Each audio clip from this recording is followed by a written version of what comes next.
From the European Parliament here in Brussels, this is Raw Politics.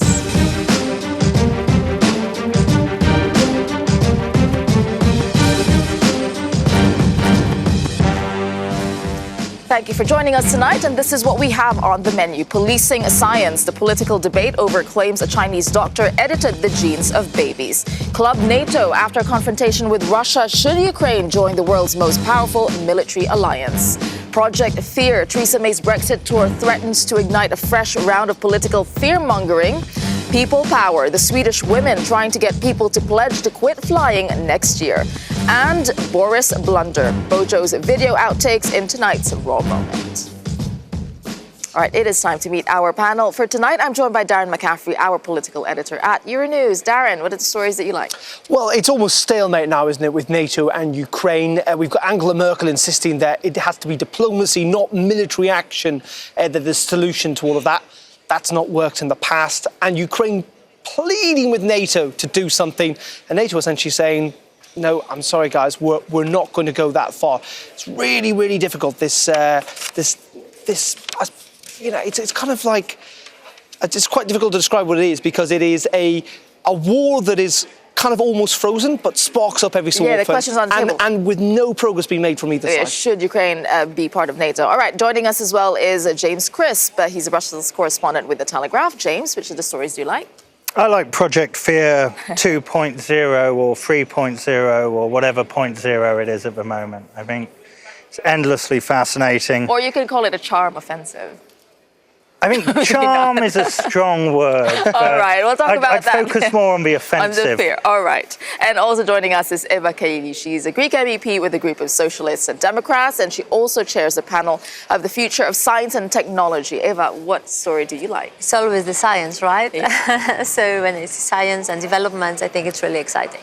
All right, we'll talk about that. We're beginning tonight with genetically modified humans. A Chinese scientist says that he has successfully found a way to do it. And now China says it is halting his work after his announcement sparked international outcry. He Jiankui announced earlier this week that he had altered the DNA of embryos to prevent them from contracting HIV. The twin girls were born healthy and will be monitored over the next 18 years. His work has not been independently confirmed, but his announcement has received backlash from scientists and regulators who say that the practice is unethical and unscientific. If anybody who's old enough to remember when cloning first came in will know that there are cowboy scientists around the world who want to make a name for themselves, and there's likely to be an ongoing series of challenges. Not to mention the very deep questions associated with the door that's been opened now. It's a long corridor. All right, Eva, you liked the science of this. Do you agree with pursuing modifying the DNA of a human being? Well, I think CRISPR is something very known. It's happening already in experimental level. So I think this was very rushed because we don't know yet if playing God has other consequences. So I would say that if I would try to have a family, if you would have a family and they would tell you your children would be immune to chronic diseases or cancer, would you choose that? So I think we should give options, a lot of scientific data to make sure that we understand the impact and try not to play God in this way. So I do believe we needed more data and more tests to move there. But at the same time, we do need to allow people to make these choices and to make sure that they will not be discriminated by birth or by, by money, basically, not to make it possible just for the rich people. You're not against the science of it. You just need more. The science of it could be really important if it can fight diseases like cancer. Right. So I would say, no, we cannot stop science, but we can definitely set ethical rules, and we can have the scientific community, first of all, saying that it's safe. Because there's been a lot of backlash on that announcement by the Chinese doctor. What about you, James? What do you think about his work? Well, I mean, about the guy himself, okay, is he a cowboy scientist? Look, I don't know. It looks like it. It looks like it. But, I mean, in terms of the broader sort of moral question, is it playing God? Well, look, anyone who's spent any time in a hospital, in a pediatric intensive care unit, knows that God fails all the time. So if God has failed, maybe it's time we played God and actually went in, sorted this out. Any parent, given the option, would obviously choose to have a congenital disease deleted pre-birth. We do neonatal surgery already. What's the difference? Right. What are the other side of this argument? Yeah, I mean, is it an admirable ambition to try and prevent or stop children from being born with HIV or indeed with any other chronic illness? Yes, of course it is. I think there are concerns about this, not because amongst, it should be said, the vast majority of the scientific community, and we don't know whether this has happened for real or not. But their concern is not based necessarily on whether this is ethically a good idea or not. But they are concerned because they think this is going to force a backlash.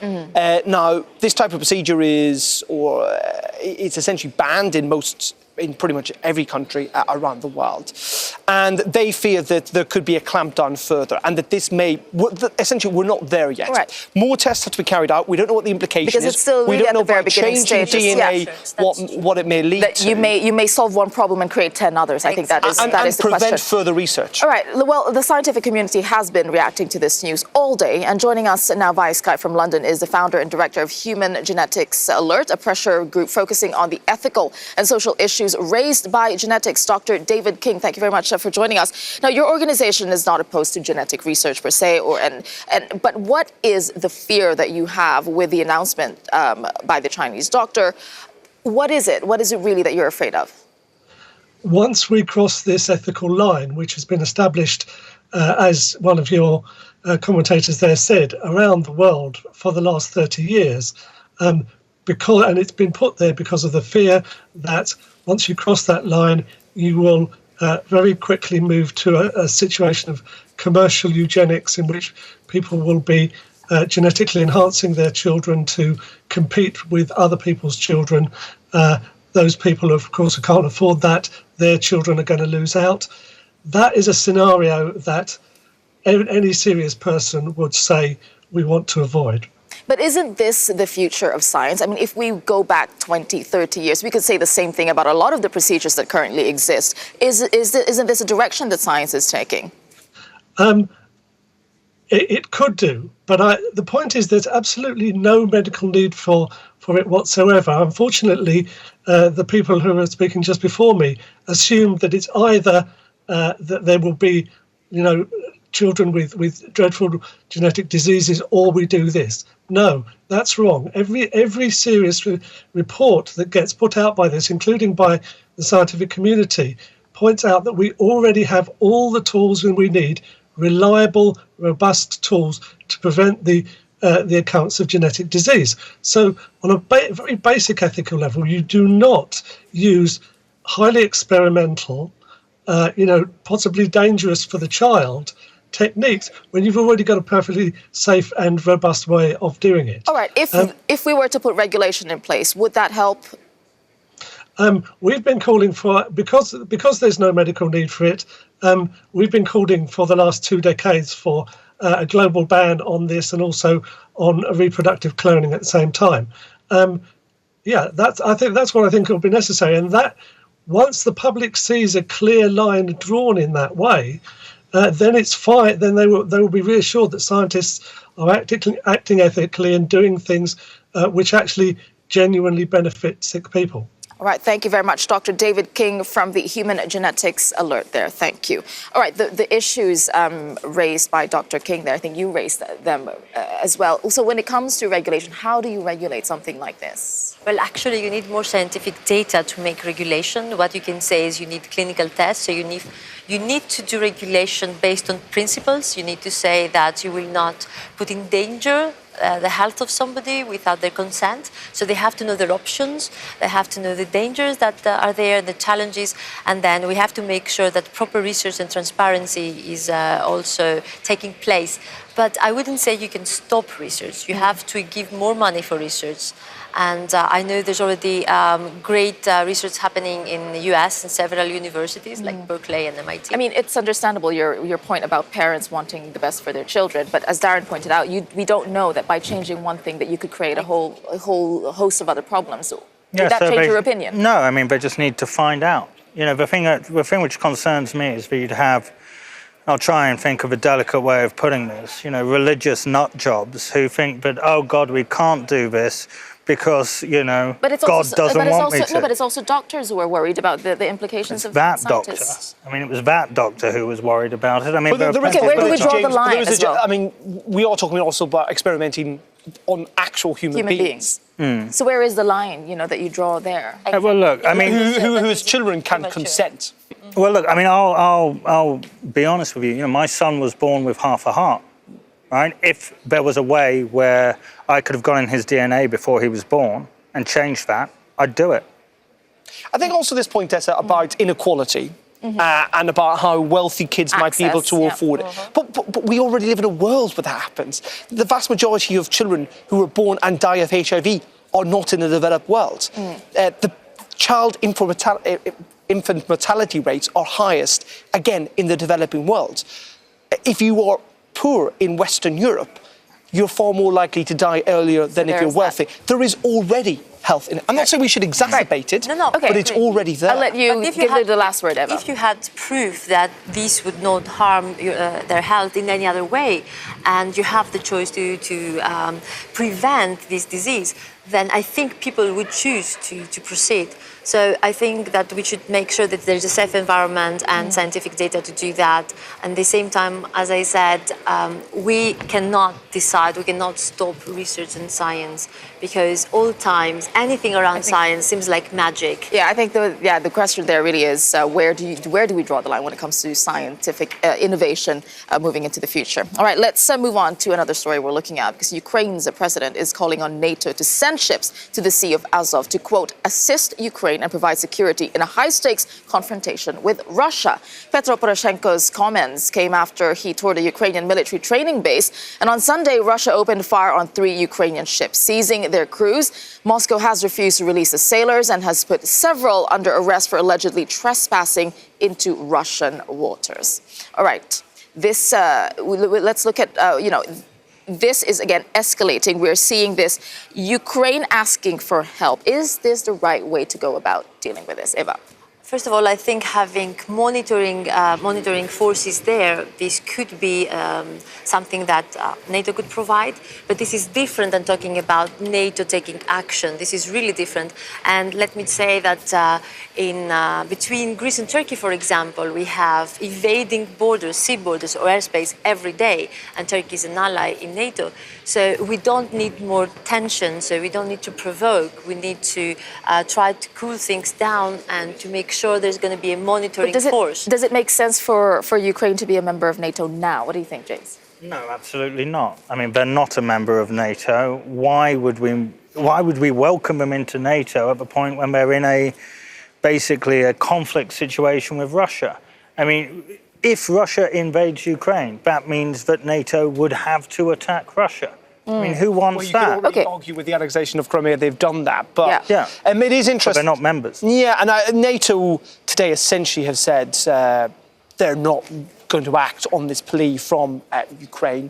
Though they have pointed out, of course, that the Black Sea, there are already NATO operations there from Bulgaria and from Hungary. Yeah, I do want to point that out, what Darren was saying there. Let's take a closer look at where this confrontation is actually unfolding, because the Black Sea is bordered by Ukraine to the north and by Russia to the east, with the annexed Crimea right in the middle of it. And to the west, 3 NATO allies on the coast and 3 more bordering Ukraine. Now, that's made the question of Ukraine joining NATO a really tricky one. So when asked about how they feel about joining the alliance, Ukrainian citizens were divided. In a recent survey, 41.6% said they support Ukraine joining NATO, whereas 35.3% say that they preferred to remain out. I mean, when we look at that map, Russia's point is that any country would be protecting its borders and would not want NATO encroaching on it. I mean, do they have a this point? comes back to, why Russia feels I suppose that it's been the bear that has been baited slightly over the last 20, 30 years, is that within what it perceives its sphere of influence, i.e. Eastern Europe to a degree, that NATO has encroached too far. Ultimately, this conflict that is happening in Ukraine is about which direction that country goes in. Does it switch closer to becoming a European nation, potentially even down the line an EU nation at some point, or does it stay within the sphere of Russia?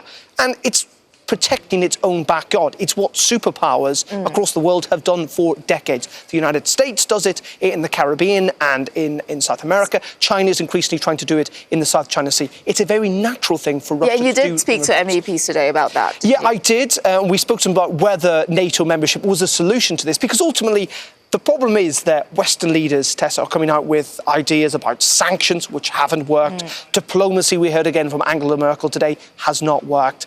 You know, is NATO membership a solution? But as you'll see, most MEPs really did not think it was.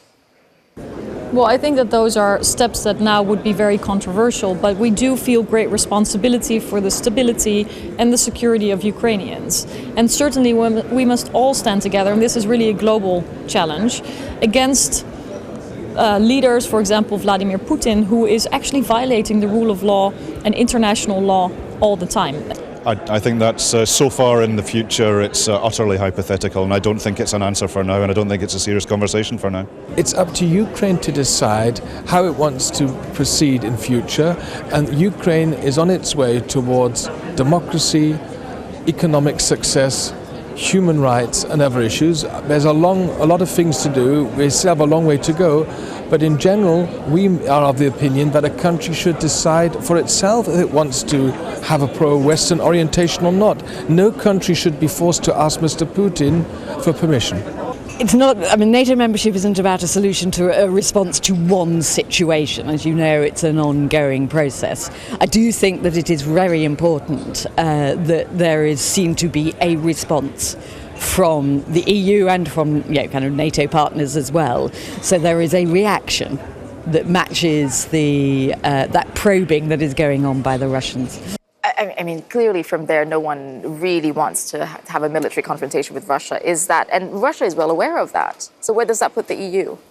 Well, I think EU always takes a diplomatic way. So, as you said, we did the sanctions. So I think we have to keep talking about understanding and respecting international law, and this is the important thing to do. We have to be a force of peace and diplomacy, and I wouldn't say NATO is a solution to take a conflict and put it inside NATO. You first have to address the problem and then see other conditions to join NATO, because this is not the reason to join for James wanted for to say something. Yeah, I mean, it's just for mentioning the sanctions earlier. I mean, I was sort of struck. Where is the EU 27's fabled unity now that it's challenged by Russia? You know, we heard it. We have the EU 27 unity in the face of Brexit, but the EU couldn't even get together and agree sanctions for the bombing of Aleppo. So, you know, the idea that the EU is somehow going to help out Ukraine in the face of Russia is laughable. I think that's an interesting point. This is the last point. This is the point, though. We have not agreed to European army yet. No, but there is no solution because the sanctions have not worked. There's not going to be agreement on expanding them, and everyone agrees that this is Russian aggression here. Greece will block the sanctions. But how do you stop Russian aggression? Because you're talking about EU unity. Actually, this is where we're headed to next, because the UN Security Council held an emergency meeting this week on Ukraine, and it failed to adopt Russia's agenda. And if Germany has its way, consensus in the future could become even more difficult. That's tonight's Power Play. The United Nations Security Council, the table around which countries meet to thrash out the world's most pressing issues. And just 5 countries have a permanent seat: the United States, China, Russia, and 2 European powers, the United Kingdom and France. But could this be about to change? Germany's Finance Minister Olaf Scholz is calling on France to give up its seat and turn it into an EU one in a bid to boost the bloc's presence on the world stage. Now, you might think that Emmanuel Macron's pro-EU administration would jump at the chance to enhance EU diplomacy. Think again. The French ambassador to the US describing it as politically impossible.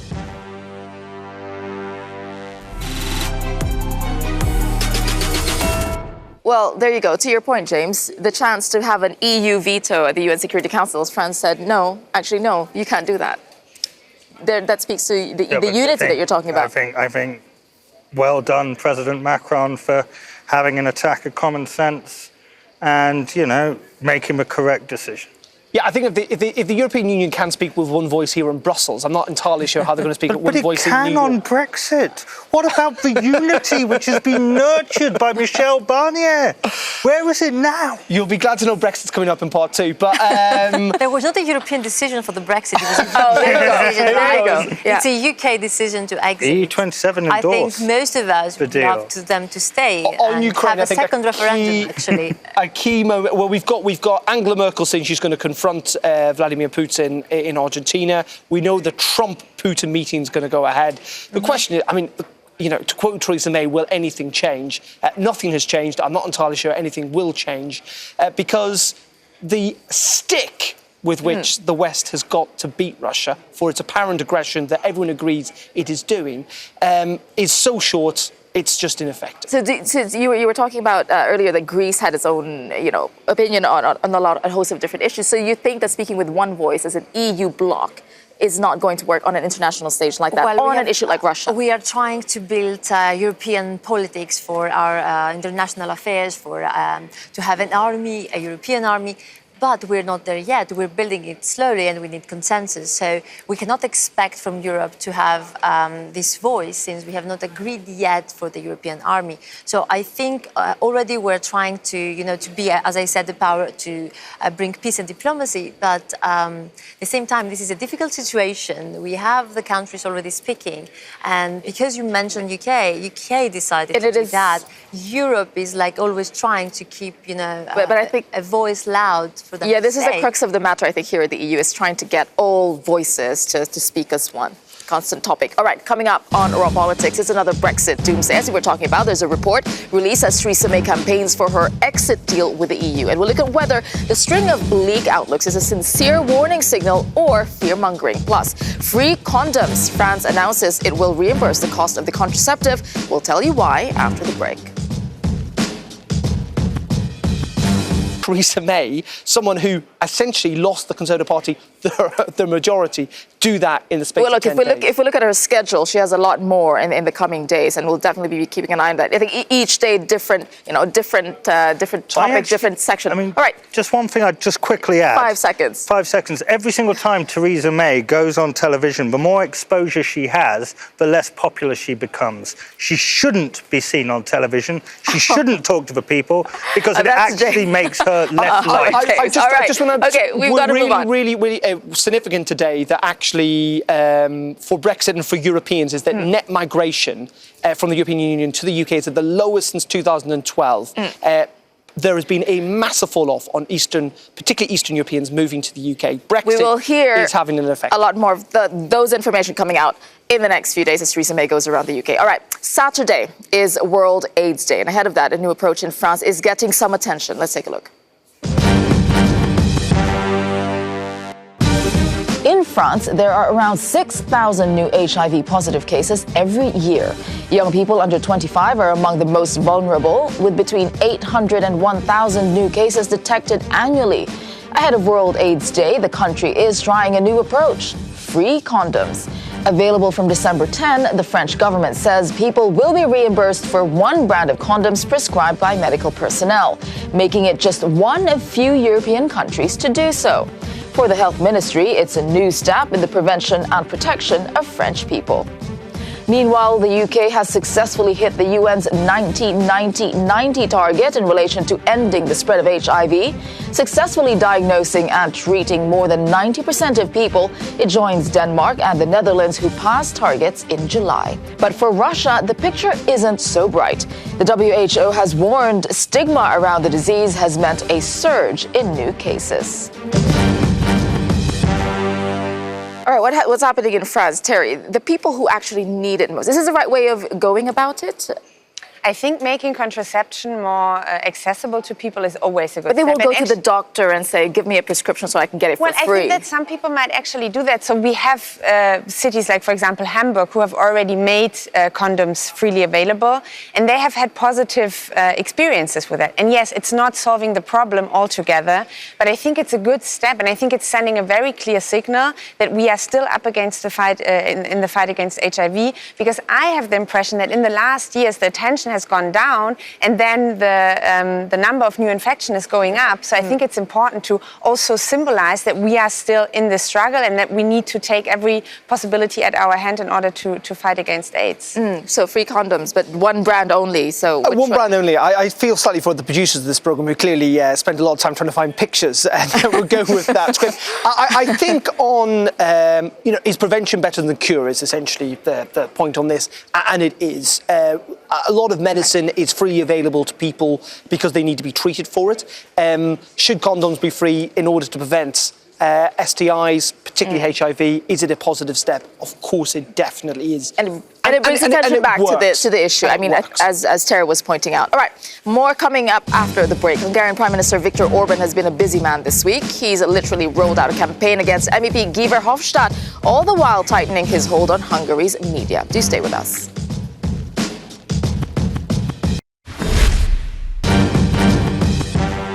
Welcome back.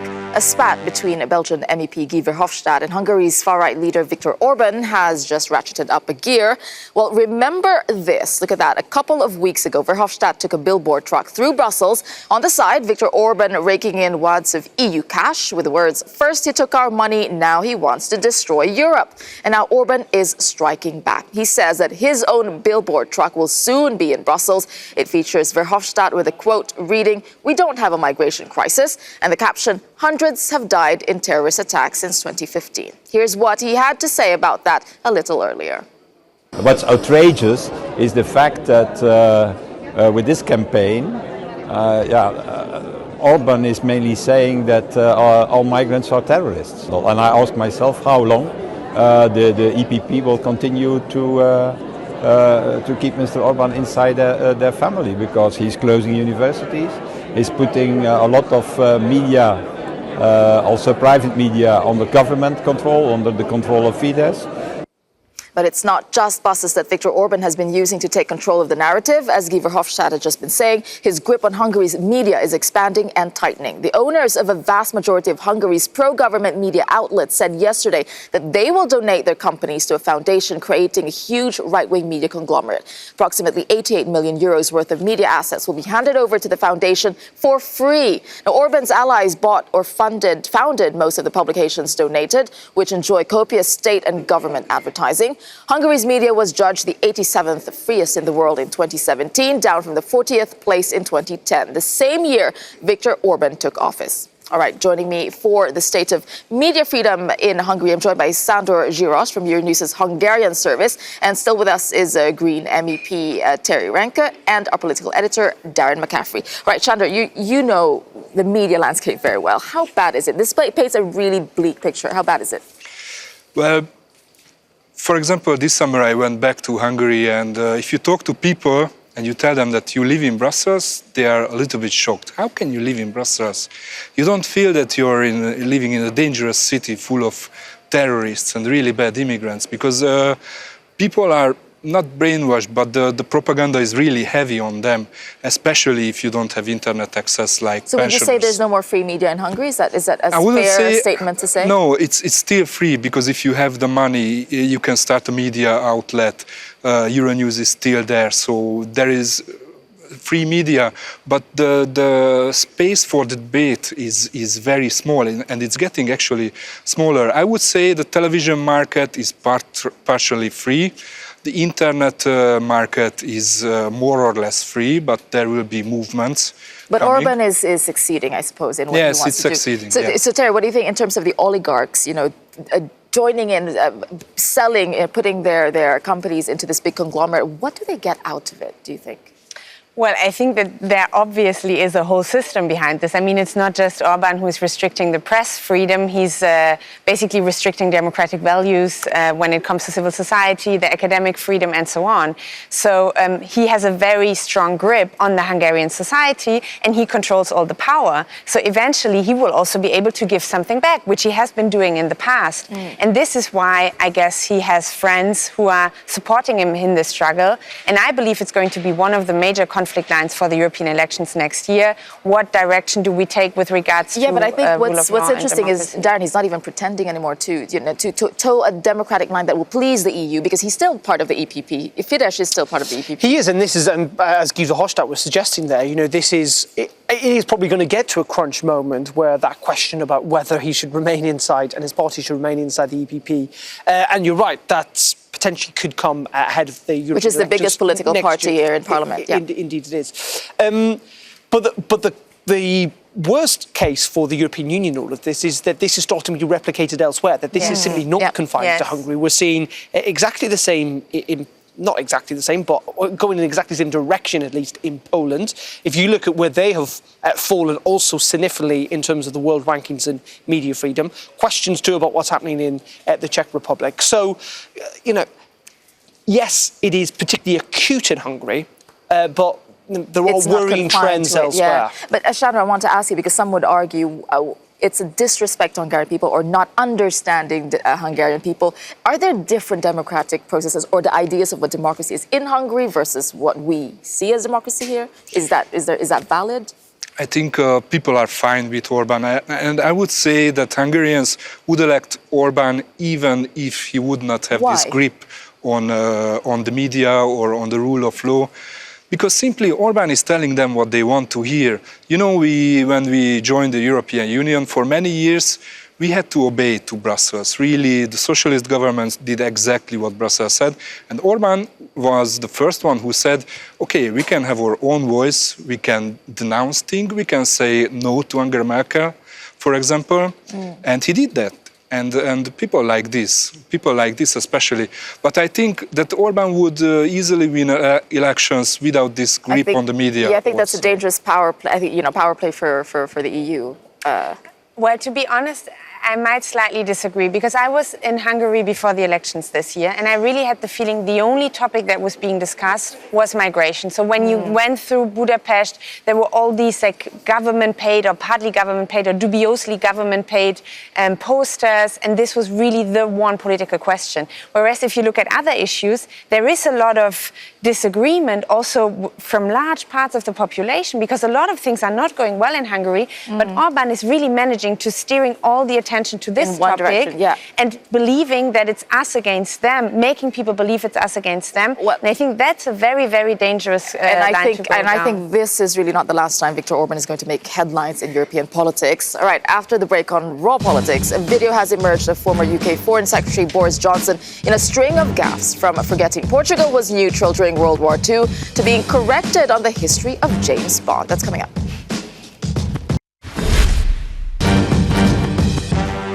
Welcome back. As world leaders prepare to fly to Poland ahead of the critical COP24 conference on climate change, two Swedish mums are spearheading a campaign to get people to not fly at all for all of next year.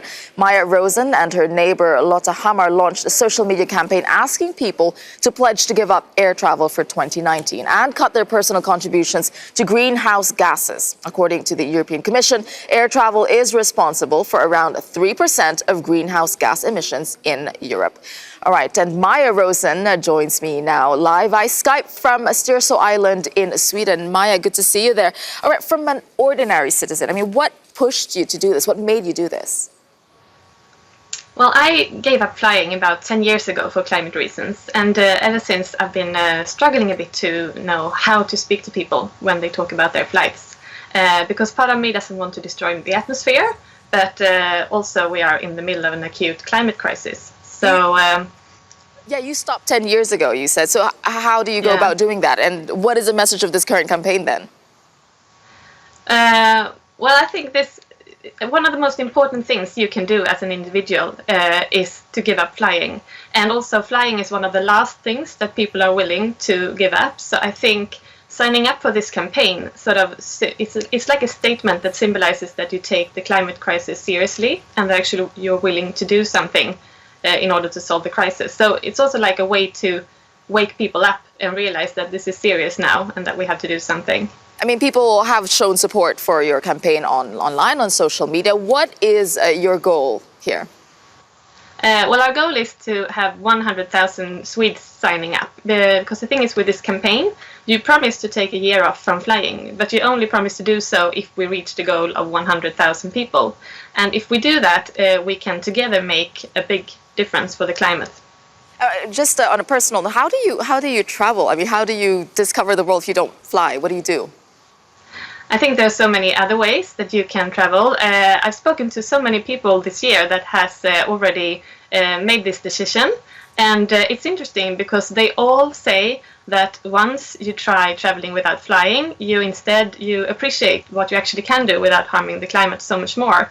And I've spoken to people that has traveled all over the world by train, for example, and they say that you see so much more of the country and you meet so many other people as well. So, and Maya, as politicians gather, just very quickly, what is your message to politicians? Well, I think, we don't think some individuals refraining from flying will solve the climate crisis. I mean, we have to do everything we can now. And I think for the meeting in COP24, I do understand that some of the people will have to fly there, but I think they have to, give us value for those emissions now by really taking this seriously. I have very high expectations on this meeting. All right, thank you very much, Maya Rosen. They're talking to us from Sweden. And joining us here in the studio is Kathleen Van Bremt. She's a Belgian MEP and Vice Chair of the Socialists and Democrats group in Parliament. And back with me, our political editor, Darren McCaffrey, and Telegraph journalist, James Crisp. All right, Kathleen, I'll start with you. What is your reaction to what Maya was saying? Stop flying.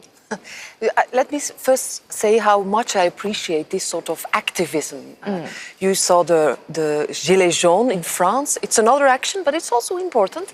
And it's very important to see how it then lifts things up to the political agenda. And I really like people getting into that sort of activism. But she's right. You cannot give up flying today for everybody, but she's right in the sense that today if you drive your car, you pay CO2 taxes. You pay a lot of taxes. The one and only thing that is exempted from these things is international aviation and international shipping. And that is completely illogical and not just. So that, if you ask what should politicians do when they go to Katowice, what should European leaders do, is do that, is make sure, at least at the European level where we can make the decisions, is to include them into our climate action and to make sure, because traveling by train often is more expensive than traveling by plane. So we need to change that and invest the money that we get from the CO2. All right, James. I mean, one thing, but Kathleen's absolutely right. It is sort of totally bonkers that shipping and aviation are two of the most polluting ways of getting around, and the least tax. That clearly isn't sustainable. But again, I also think you're right, Kathleen, that the European Union leaders should begin setting an example. So let's stop seeing Jean-Claude Juncker hopping into his air taxi and flying to Rome. Let's see him on a bus. On the note of activism, as Kathleen was saying, do you think that politicians have misread the willingness of people to actually give up certain lifestyles to be more climate friendly? I think they have, and we'll see whether this gets to 100,000. I have to say, I mean, I hate flying, but it's necessary. I mean, I grew up on an island. I can't get a train very many places. But I was looking into how because I'm a good person, I was looking into how even with flying you can, I suppose, get rid of your carbon footprint or reduce it as much as possible. Apparently you should refuse to take short-haul flights because you use more fuel taking off and landing than you do when you're cruising. And it even went as far as saying that you should put down your window blinds sometimes when you land,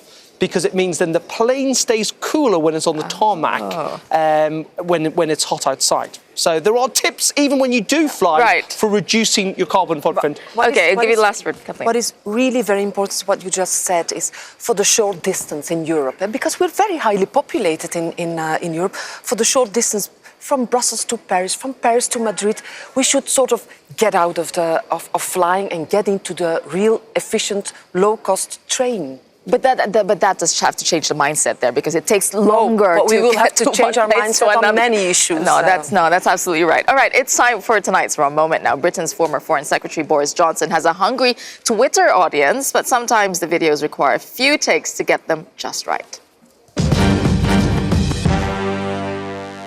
Hi folks, Boris Johnson, Foreign Secretary. I'm here in Lisbon, in Portugal, to celebrate what is the oldest alliance and friendship in diplomatic history, going back to 1386, going forward through the Napoleonic Wars, through to the Second World War, when of course this was a place that was, I'm trying to think what happened in the Second World War. What did we do in the Second World War?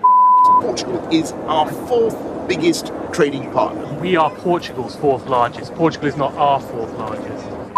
Okie James Bond himself was said to have been born in Estoril. See, he wasn't born. Well, you can't put one thing in my brain. No, I know. And then correct the idea for James Bond was born. It's a great friendship. It's a great partnership. It's built on shared values, and we're going to take it forward. All right? Good. Hi folks, Boris Johnson here. I'm in Paris, which is of course our closest European...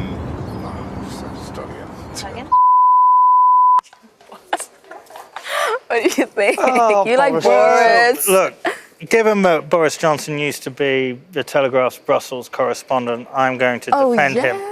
So, look, it isn't that easy. He was also, wasn't he sacked or accused of making up stories, James? I don't know what you're talking about now. But one thing I would say, look, let's just say, I'm sure that you and Darren, seasoned professionals in front of a camera that you are, have never once tripped over your words or made a mistake. It is actually very difficult to record those video messages. And as a politician, I mean, you have to but it's no problem about, you speak something wrong, but as a it was when he was a foreign minister, no? Yes. Yes, as a foreign minister, if you go to Paris or you go to Portugal, at least try to read a little bit what the country is all about and the history. It might help, no? This gets down to the main criticism on a relatively serious note of Boris Johnson. Why many people think he's not equipped to be the British Prime Minister is that he just does not do detail. And I think this documentary series proves just that. Just that. He is a fabulous writer, though. Well, there you go. A fictional writer, some might say. On that note, we'd like to thank you for joining us tonight on Raw Politics. We'd like to hear your views. Tell us what you're talking about. I'm on Twitter at Tessa Arcilia, or you can follow us on Twitter as well at Euronews and use the hashtag Raw Politics. Have a good evening and bye for now.